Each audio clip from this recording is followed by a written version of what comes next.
Fala pessoal, quem está hoje com vocês aqui é o Vinícius Corrêa e vim falar sobre um tema bem espinhoso no pronto-socorro, que é como diagnosticar infarto agudo do miocárdio no paciente com marca-passo.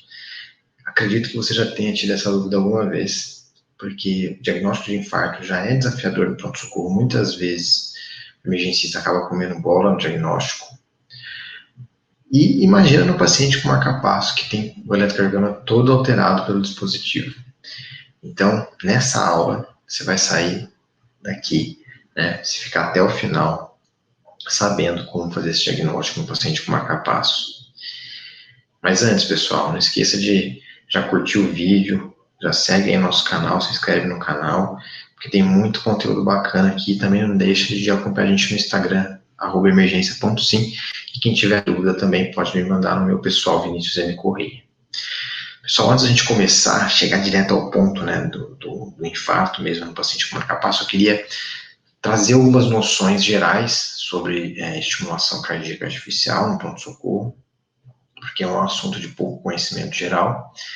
Não vou entrar aqui em detalhes sobre modos de estimulação, mas eu quero trazer o básico que você precisa saber de dispositivo cardíaco eletrônico no pronto-socorro para conseguir fazer um bom diagnóstico de infarto nessa situação, tá bom? Então vamos embora, vamos começar a falar dos conceitos iniciais de estimulação cardíaca artificial. Então, quem são os DCEIs, que são dispositivos cardíacos eletrônicos implantáveis? Eles podem ser um marca-passo, que é bem conhecido de todos, geralmente é implantado no contexto de bloqueios atrioventriculares avançados ou bradicardias instáveis no pronto-socorro, doença do nó sinusal, dentre outras indicações. O cardiodifurador implantável é o CDI, né, que ele pode ter a função marca-passo também, mas ele tem uma molinha, um coil, que consegue aplicar choque, né, e fazer uma cardioversão no paciente. O CDI, ele pode ser, né, indicado no contexto de profilaxia primária ou profilaxia secundária. Então, a profilaxia primária é geralmente naquele paciente com uma insuficiência cardíaca avançada, principalmente uma cardiopatia isquêmica, já com medicação otimizada, e tem alto risco para evoluir com arritmia, né? Já no contexto de prevenção secundária, são aqueles pacientes que já tiveram uma parada cardiorrespiratória em FV ou TV revertida, ou também já teve uma taquicardia ventricular espontânea que levou assim ao comprometimento hemodinâmico. Então, o CDI entra nessas duas situações, ou para prevenção primária ou prevenção secundária. Já o ressincronizador cardíaco, ele também tem a função de marca-passo, mas ele também tem a função de melhorar a sincronia entre o ventrículo direito e o ventrículo esquerdo, principalmente naqueles pacientes com uma insuficiência cardíaca avançada, já com medicação otimizada, e tem um bloqueio de ramo esquerdo importante, e isso atrapalha, né, o bloqueio de ramo esquerdo vai levar a uma desincronia entre os ventrículos, isso atrapalha o débito cardíaco do paciente. O ressincronizador tem essa função de tentar melhorar a sincronia entre o VD e o VE, melhorando o débito cardíaco. E por fim, a gente também tem alguns dispositivos que têm a função de ressincronizador e de CDI, principalmente nesses pacientes com insuficiência cardíaca avançada, já com medicação otimizada, que o CDI entra como profilaxia primária e o ressincronizador aí para melhorar a terapêutica para insuficiência cardíaca, beleza? Então, o CDI e o Resync também possuem a função de marca-passo. Então, como que é a estrutura geral aí desses dispositivos, né? Esse aqui é um marca-passo, que a gente tem aqui o gerador. Geralmente esse gerador ele tem, né, a bateria de lítio, né, a mais comum hoje em dia, e do gerador aqui sai os cabos eletrodos, e o eletrodo vai ser implantado no miocárdio, né? Geralmente, o mais comum é ter um eletrodo no átrio direito e um eletrodo no ventrículo direito, tá? Esse é o mais comum, a gente encontra nos marca-passos. Como que a gente consegue identificar qual dispositivo que o paciente tem? Na hora que ele chega para você lá e fala que tem um dispositivo cardíaco implantado, ou ele não fala e você descobre, né, palpando aqui a loja, que geralmente fica aqui à esquerda, ou à direita, né, ou até mesmo pelo eletro, você tem que saber identificar qual que é esse dispositivo. Muitas vezes você consegue já identificar pela anamnese, o indivíduo vai falar para você qual dispositivo ele tem, né? Geralmente o paciente sabe, mas muitas vezes o paciente está desorientado, ou ele não sabe, ou ele está comatoso e a gente não vai ter essa informação. Você pode pedir a carteirinha do dispositivo cardíaco eletrônico implantável para o paciente. Eles geralmente andam com essa carteirinha, e nessa carteirinha vai ter descrito aí qual que é, né, o marca-passo, qual que é o modelo desse marca-passo, né? É muito importante você saber qual que é a marca, se é Medtronic, Biotronic, St. Jude. Por quê? A partir disso, você vai ter que falar, na hora que você ligar para o arritmologista, para o cardio, olha, o paciente que está aqui comigo, ele tem um marca-passo Medtronic. Por quê? Porque ele vai trazer o aparelho específico para fazer a avaliação eletrônica desse marca-passo. E cada marca tem um aparelho específico. E aqui já vem, ó, compatível ou não com ressonância, ou seja, o paciente pode fazer ressonância ou não com esse dispositivo, onde que estão os eletrodos, né? Então aqui já dá bastante informação para a gente sobre o dispositivo do paciente. Bom, pelo raio-x de tórax, a gente também consegue identificar qual tipo de dispositivo a gente está diante. Como, né? Como eu falei para você, geralmente os eletrodos eles ficam aqui no ato direito, no apêndice atrial direito, tá? No ventrículo direito, né? Geralmente isso aqui são os marcapassos, que podem ser unicamerais, né? Só VD, ou pode ter duas câmaras também aqui no ato direito, ventrículo direito, e podendo ou não ter a função de CDI.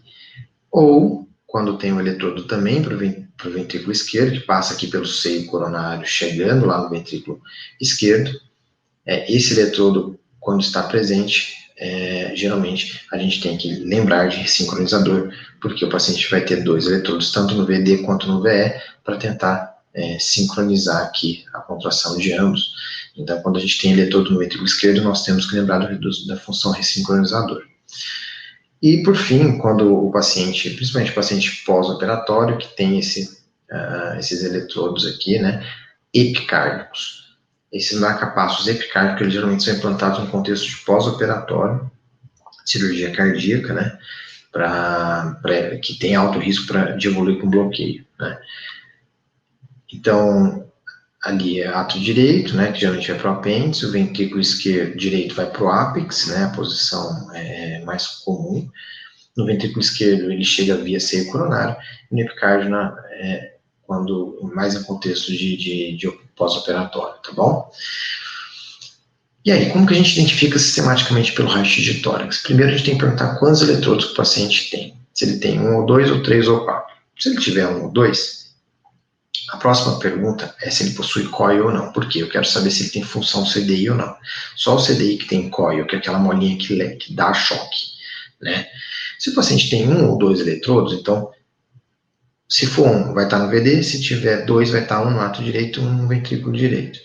Então, nesse caso, é o marca-passo. Se ele não tiver COIL, se eu tiver COIL, é o CDI. Pronto. Já se o paciente tem 3 eletrodos, que aí vai ter 1 no ato direito, 1 no ventrículo direito, 1 no ventrículo esquerdo, já tem que pensar em ressincronizador. Se ele tiver 4 eletrodos, é quando eu quero fazer a ressincronização entre o ventrículo esquerdo e o ventrículo direito, e também entre partes do ventrículo direito. Então, vai um eletrodo para o ápex e um eletrodo para a base do ventrículo direito para fazer uma ressincronização longitudinal do ventrículo, tá? Então, nesse caso, o ressincronizador vai ter 4 eletrodos. Então, se eu tenho 3 ou 4 eletrodos, eu tenho que pensar em ressincronizador. A minha pergunta é, tem COIL ou não tem? Por quê? Porque se não tiver COIL, vai ser ressincronizador, TRC é terapia de ressincronização cardíaca, e se tiver COIL, é aquele dispositivo que tem dupla função de CDI e de resync. Olhem esses exemplos. Esse aqui é um marca-passo, bicameral, em que ele vai ter a parte amarelinha aqui, a setinha amarelinha está apontando para o átrio direito. A gente vê no raio-x PA, né? Desculpa, no raio-x PA e no raio-x aqui perfil à direita, né? esse eletrodo, ele sempre tem que apontar para cima e anteriormente, que é a posição do apêndice atrial, onde ele deve ficar impactado. E o eletrodo ali apontado com a setinha preta está no ápex do ventrículo direito, que é a posição ideal, que fica à esquerda da coluna no raio-x PA, tá bom? Então, isso é o marca-passo. Ele tem 2 eletrodos e não tem coil, beleza? Então, marca-passo. Neste caso, nós temos um eletrodo apenas no ventrículo direito, no ápex do ventrículo direito, só que ele tem o coil, que é essa molinha extensa aqui, branca, né? Isso é o que a gente chama de coil. Então, é um CDI, unicameral, apenas locado em ventrículo direito. E esse outro exemplo aqui, nós temos 3 eletrodos. Vejam aqui primeiro no PA, a gente tem aqui do átrio direito, temos do ventrículo direito vindo para o ápex e do ventrículo esquerdo passando pelo seio coronário, chegando no ventrículo esquerdo. Aqui no perfil a gente vê aqui, ó, o átrio direito, ele bem implantado aqui no apêndice atrial, que é bem anterior, né? Esse daqui dando uma volta, chegando lá no seio, no ventrículo esquerdo, né? Seio coronário, ventrículo esquerdo, e aqui do ventrículo direito. Então, aqui é um ressincronizador. Ele tem 3 eletrodos e não tem coil, então é um ressincronizador. E este daqui, pessoal, esse daqui é um ressincronizador com 4 eletrodos. É o que eu falei para vocês, no átrio direito, no ventrículo esquerdo e em 2 lugares do ventrículo direito, na base e na ponta. Esse daqui é o que a gente chama de ressincronizador com estimulação trifocal, porque ele estimula VD em base e ponta e também o ventrículo esquerdo, né? Ele tem 4 eletrodos e não tem coil, portanto, é um ressincronizador sem função de CDI. E neste caso aqui, que a gente tem 3 eletrodos, né? Átrio direito, ventrículo esquerdo, e ele tem coil. Aqui é um ressincronizador, né? Com função de CDI, ok? Bom, então aprendemos como que identifica os dispositivos pelo raio-x de tórax. Agora vamos aprender pelo eletrocardiograma. Já adianto para vocês que pelo eletrocardiograma nem sempre a gente consegue diferenciar. Por exemplo, se o paciente não tem espícula, pode ser qualquer um dos dispositivos. É possível, né, o paciente ter um dispositivo e não ter espícula? É. Se o paciente tiver em ritmo próprio, inibindo o ritmo do marca-passo, e o marca-passo está funcionando bem, porque ele está sentindo o ritmo do paciente, está se inibindo e deixando o paciente comandar. Aí eu não vou ter espícula. Ou se o marca-passo está disfuncionante, ele também não vai gerar espícula. Então, tanto o marca-passo quanto o CDI quanto o resync, eles podem não gerar a espícula. Já se tiver espícula, eu tenho que ver se tem 2 espículas por QRS. Por quê? Porque se tiver 2 espículas, aqui eu vejo uma espícula atrial, gerando uma onda P, aí uma espícula em ventrículo direito e ventrículo esquerdo, ou seja, 2 espículas por QRS. O que é isso? Isso aqui é um ressincronizador, porque ele que tem um eletrodo em VD, um eletrodo em ventrículo em VD e VE, né, para fazer a ressincronização cardíaca. Então, se eu tenho 2 espículas por QRS, né, aí é ressincronizador. Já se eu não tenho 2 espículas por QRS, é marca-passo ou CDI, tá? Eu não consigo, né, diferenciar a função do CDI pelo eletro. Não sei, eu não consigo saber se é CDI ou não pelo eletrocardiograma, tá? A não ser que eu flagre um choque, meu paciente tomando um choque, né, ou ele falar que já tomou choque pelo dispositivo, aí eu vou saber que é CDI, né, que ele tem a função de CDI, mas pelo eletrocardiograma a gente não consegue identificar. E lógico, sempre que você tiver um paciente com dispositivo cardíaco eletrônico implantado no pronto-socorro que tem uma queixa que precisa de avaliação eletrônica, de avaliar o dispositivo, você tem que chamar o cardio, né, especialista nisso, que é o arritmologista, tá? E aí ele vai trazer o aparelho específico para aquela marca do dispositivo do paciente. Então, se ele tem um Medtronic, ele vai trazer um aparelho da Medtronic para fazer a avaliação eletrônica. Se for da Biotronic, vai trazer o da Biotronic. E aí ele vai fazer a avaliação de todo o circuito do paciente, tanto o gerador, dos eletrodos, para ver se está tudo funcionando direitinho, e também, pela avaliação eletrônica, ele consegue saber se é um marca-passo, se é um ressincronizador, se é um CDI, tá bom? Então, beleza. Vocês aprenderam como identificar os dispositivos, né, cardíacos eletrônicos. Agora, como que é o eletro, né, desse paciente com o dispositivo cardíaco eletrônico implantável. Então, você já lembra de marca-passo, já lembra da famosa espícula, né? Quando a gente vê a espícula, que é esse artefato de estimulação cardíaca no elétrodo de superfície, você consegue saber facilmente que o paciente tem um marca-passo, né? Ou um CDI com função de marca-passo, ou também um ressincronizador com função de marca-passo. Então, viu a espícula, você consegue identificar. E neste caso, a gente vê uma espícula gerando um estímulo, estimulando o ventrículo, né? Gerando um QRS largo. E aí, pessoal, a gente sabe que a espícula está presente na maioria dos marca-passos, né? E a amplitude dessa espícula, quão nítido você vai ver essa espícula no eletrocardiograma de superfície, vai depender da polaridade dos eletrodos. O que é isso, né?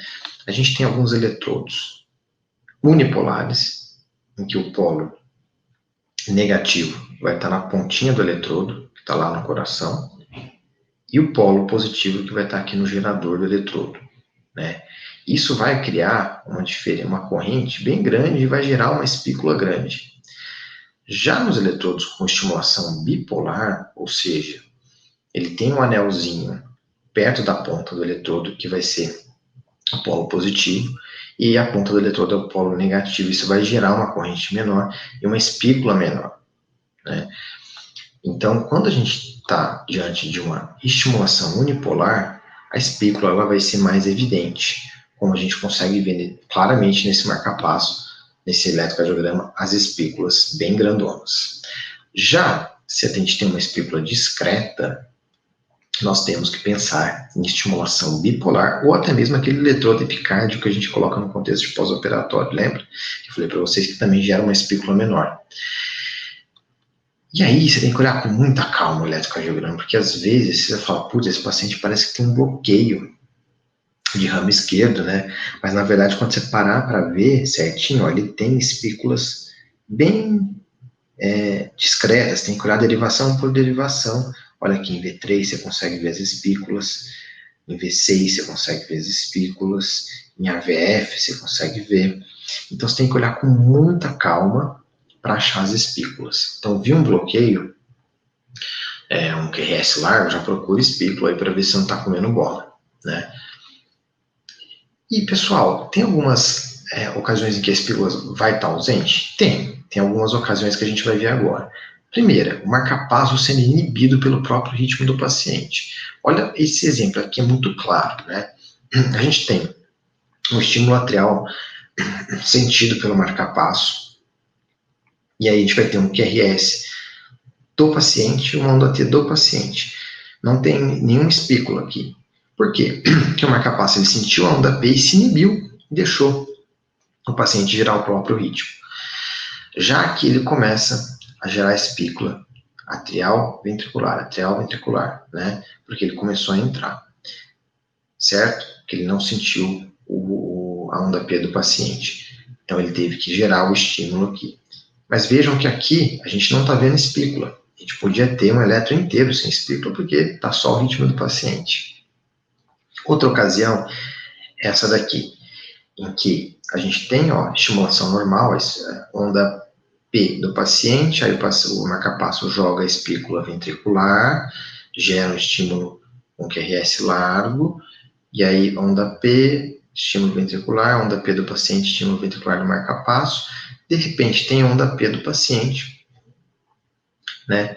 E não tem nenhum QRS por um tempo. O que é isso? O marca-passo está sentindo alguma coisa que ele interpreta como, por exemplo, QRS do paciente, né? E não joga o QRS, não joga a espícula para o QRS. Isso é o que a gente chama de oversensing.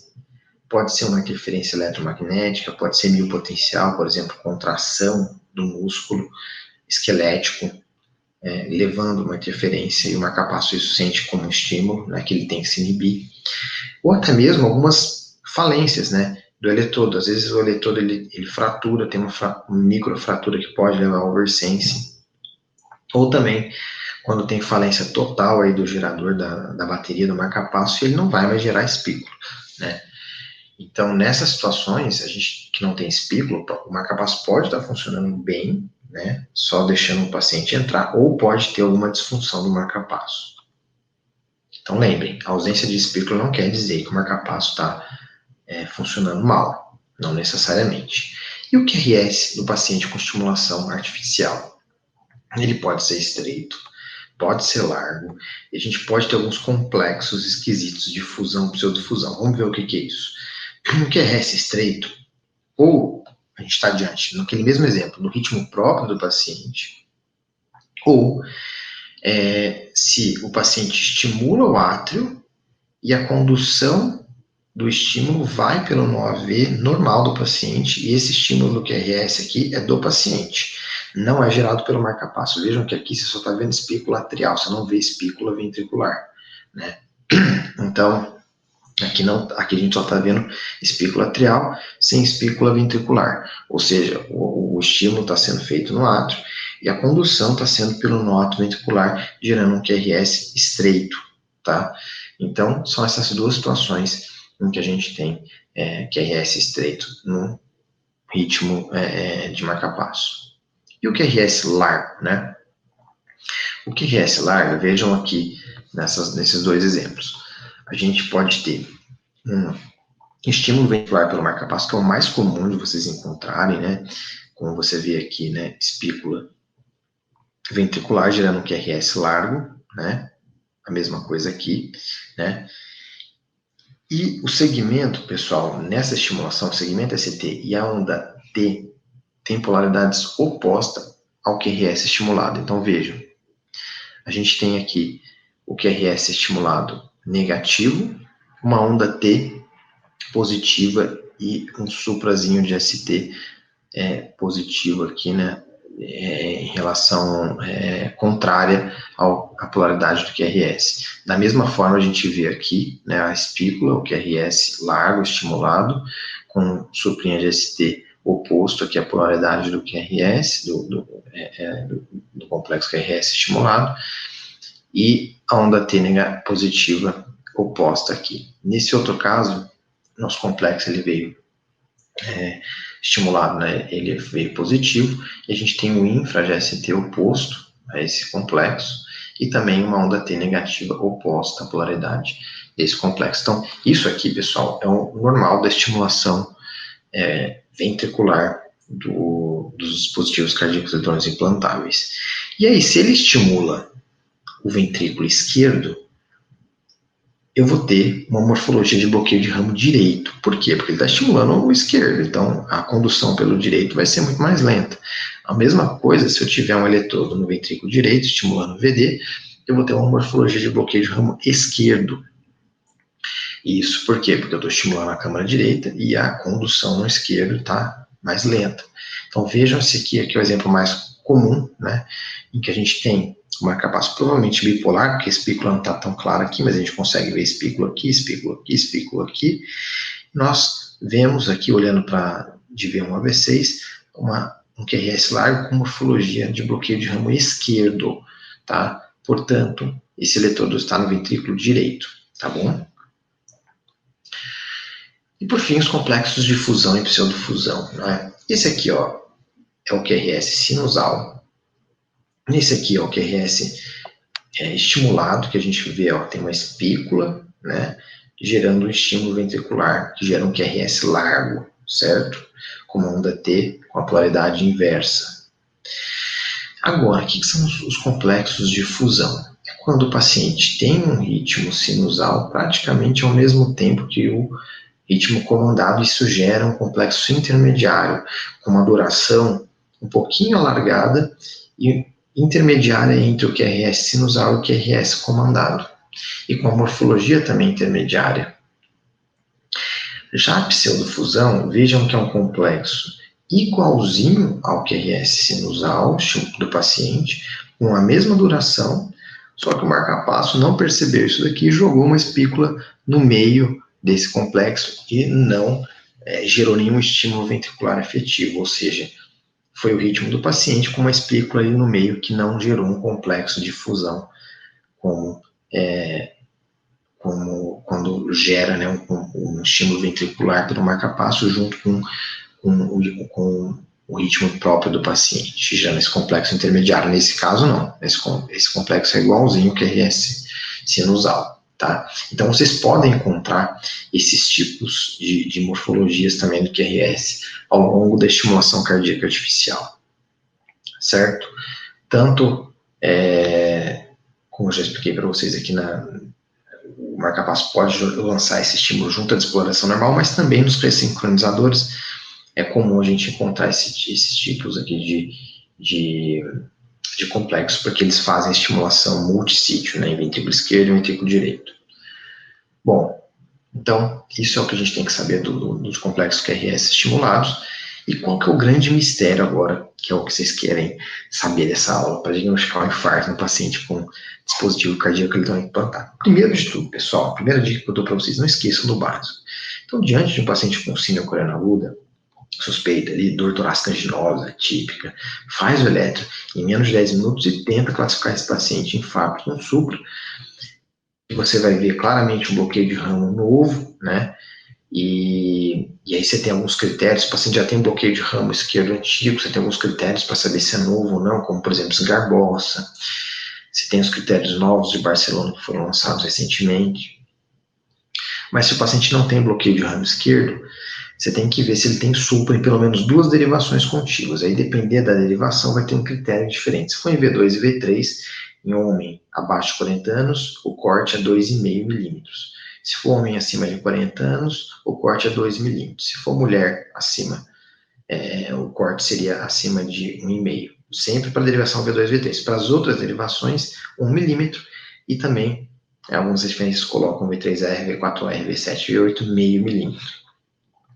Agora, o paciente, se não tiver com esses critérios aqui, que preencheriam o infarto com supra, a gente tem que pensar em síndrome sem supra de ST. E aí nós vamos dosar a troponina e seriar a troponina. Se vier uma curva positiva de tropo, é infarto com supra. Se não vier uma curva positiva de tropo, é uma angina instável. Isso aqui é o básico. Pessoal, nem tudo é infarto, né? A gente tem que saber diferenciar muito bem infarto da injúria miocárdica, né? Isso é muito importante no pronto-socorro. Então, qual que é a diferença? A gente tem um infarto agudo do miocárdio, com injúria miocárdica aguda e injúria miocárdica crônica. O infarto, os três, na verdade, vão ter aumento de troponina acima do percentil 99. E o infarto agudo do miocárdio, agudo, tudo que tem agudo no nome, vai ter variação da troponina, em geral, acima de 20% da dosagem em uma troponina e outra. E além disso, para ser infarto precisa ter ou sintomas típicos como a dor torácica típica anginosa, o eletro mostrando isquemia, ou imagem mostrando uma disfunção segmentar, ou um CAT mostrando uma coronária obstruída. Já a injúria miocárdica aguda, ela também vai ter essa variação de troponina, lembra aguda no nome, só que não vai ter sintomas em eletro, nem imagem, nem CAT sugestivo de infarto. Exemplos aqui de situações que podem levar a injúria miocárdica aguda: sepse, arritmia, insuficiência cardíaca aguda, miocardite. E injúria miocárdica crônica, aquela lesão crônica do miocárdio, né? A gente vai ter aumento da troponina porque tem injúria, porém não é aguda, então a gente não vai ter variação da troponina, né? E além disso, nós não vamos preencher critérios ali para infarto, de sintomas, eletro, imagem ou caso sugestivo. Então aqui, quais são as situações que levam à elevação crônica de troponina? Doença renal crônica, hipertrofia ventricular, são situações que podem levar esse aumento crônico de troponina, tá bom? Então, passando do básico, vamos chegar finalmente à cereja do bolo. Já falei bastante de estimulação cardíaca para vocês, artificial, espero que vocês tenham pegado o basicão, e também o basicão aí de infarto agudo do miocárdio. Agora, por que é difícil a gente diagnosticar infarto no contexto de paciente com estimulação cardíaca artificial? Vejam esse exemplo aqui, provavelmente é uma estimulação bipolar, que tem uma espículazinha pequena, e gerando um QRS largo, né? E esse QRS largo tem uma morfologia de bloqueio de ramo. E aí, esse bloqueio de ramo é antigo ou é novo? O paciente chegou com dor torácica para você. É antigo ou novo? Né? Como que eu vou fazer essa diferenciação? Né? Então, primeiro de tudo, pessoal, vejam se o paciente tem bloqueio de ramo esquerdo, né? Que geralmente a estimulação do ventrículo direito. Muitas vezes o paciente vai estar em ritmo próprio. Se ele estiver em ritmo próprio, beleza, avalia o eletro normalmente para síndrome coronariana aguda. Agora, o paciente tem bloqueio de ramo esquerdo. Não é aquele paciente que é encostado no marca-passo, ele depende totalmente do marca-passo, só vê ritmo do marca-passo ali. Se ele for totalmente dependente da estimulação ventricular, não tem como, a gente tem que prosseguir. Mas se ele não for, como que eu vou saber isso? Geralmente pela avaliação eletrônica. A gente chama o arritmologista, se ele estiver facilmente disponível ali, aí ele vai setar um marca-passo ali para deixar o paciente em ritmo próprio, a gente tentar fazer um eletro no ritmo próprio do paciente. Mas lógico, isso é só se o arritmologista estiver junto, né? E se a frequência de escape do paciente permitir. Às vezes o paciente tem frequência de escape de 20, 30, aí é muito arriscado a gente fazer isso, né? Bom, mas a grande maioria vai ser, sim, dependente da estimulação ventricular. Aqui seria um simzinho ali embaixo, tá bom, pessoal? Aí, nesse caso, a gente vai ter que fazer uma avaliação cuidadosa, né? E aí, como que seria essa avaliação cuidadosa? O eletro usando critérios sequenciais para diferenciar se esse bloqueio de ramo de esquerda é novo ou antigo. Vamos ter que procurar outros indícios para síndrome coronariana aguda. Então, avaliar marcador, avaliar eco, avaliar CAT. Em pacientes também que têm baixa probabilidade de pré-teste de DAC, a gente pode também fazer uma angiotomografia de coronária que vai ajudar a gente a descartar esses casos, né? Tem um alto valor preditivo negativo. Se ela estiver normal, a gente acaba excluindo doença coronariana obstrutiva. E aqui a gente tem que ter baixo limiar para cateterismo. Paciente com dor torácica, com marca-passo no pronto-socorro, com eletro difícil de interpretar, a gente tem que ter um baixo limiar para cateterismo e mandar esse cara para o CAT se a gente tiver dúvida, tá bom? E se o paciente tiver CDI, tem uma funçãozinha ali no CDI que a gente consegue monitorizar o segmento ST na avaliação eletrônica, mas isso também só se o arritmologista estiver junto, tá? E aí, pessoal, tem esse estudo que saiu, avaliando principalmente qual o método que a gente pode utilizar para diferenciar se esse bloqueio de ramo esquerdo no paciente com marca-passo, ele é novo ou antigo, né? Qual que é o problema? Só os critérios de Sgarbossa, esse estudo é de 2016, até 2016, só os critérios de Sgarbossa que estavam validados para identificar síndrome coronariana aguda nesses pacientes com marca-passo. Porém, ele foi validado, né, com uma sensibilidade menor do que o Sgarbossa em pacientes sem marca-passo. Apesar de ele ter uma elevada especificidade, então se ele tiver alterado, a gente consegue sempre dizer que esse bloqueio provavelmente é novo. Mas se ele não tiver alterado esses critérios, aí dificilmente a gente conseguiria excluir esses pacientes, tá? Então, tinha uma baixa sensibilidade. Então, o objetivo desse estudo foi avaliar outros critérios, né? Sgarbossa, Smith, Sylvester, na síndrome coronariana aguda em pacientes com dispositivo cardíaco eletrônico implantável. E aí, como que ele fez? Vamos revisar rapidamente os critérios. Tem os critérios de Sgarbossa, em que a gente tem um supra de ST concordante com QRS acima de 1 milímetro, isso vale 5 pontos, tá? Ou um infra de ST concordante com QRS, ou seja, ele está o infra está seguindo a polaridade aqui no QRS negativo, 3 pontos, tá? E aqui vale só para V1, V2 e V3. E esse último critério é um supra discordante, ou seja, contrária à polaridade aqui, que está negativa do QRS, acima de 5 milímetros. Isso aqui vale 2 pontos. Lembrar que o primeiro e o terceiro critério é para qualquer derivação, esse critério do meio, V1, V2 e V3. Se o paciente preencher 3 ou mais pontos, ele tem um bloqueio de ramo esquerdo novo, provavelmente isquêmico. Já o Smith, né, ele introduziu, né, uma modificação dos critérios de Sgarbossa, trazendo mais sensibilidade para o teste, e o primeiro e o segundo critérios continuaram iguais, né, supra concordante e infra também concordante acima de 1 milímetro.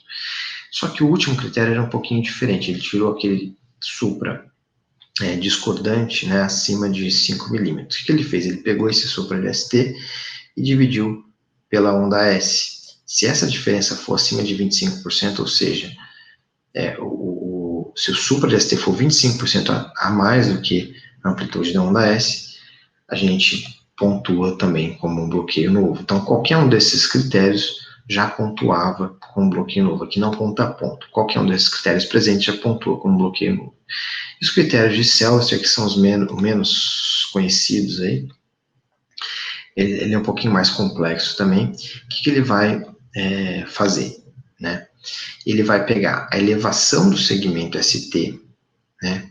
Essa elevação ela tem que ser, para ser um bloqueio novo, ela tem que ser maior do que o corte que a gente usa para derivação específica de supra de ST, que seria para V2 e V3, 2, nesse estudo, né? E para as demais derivações, 1 milímetro.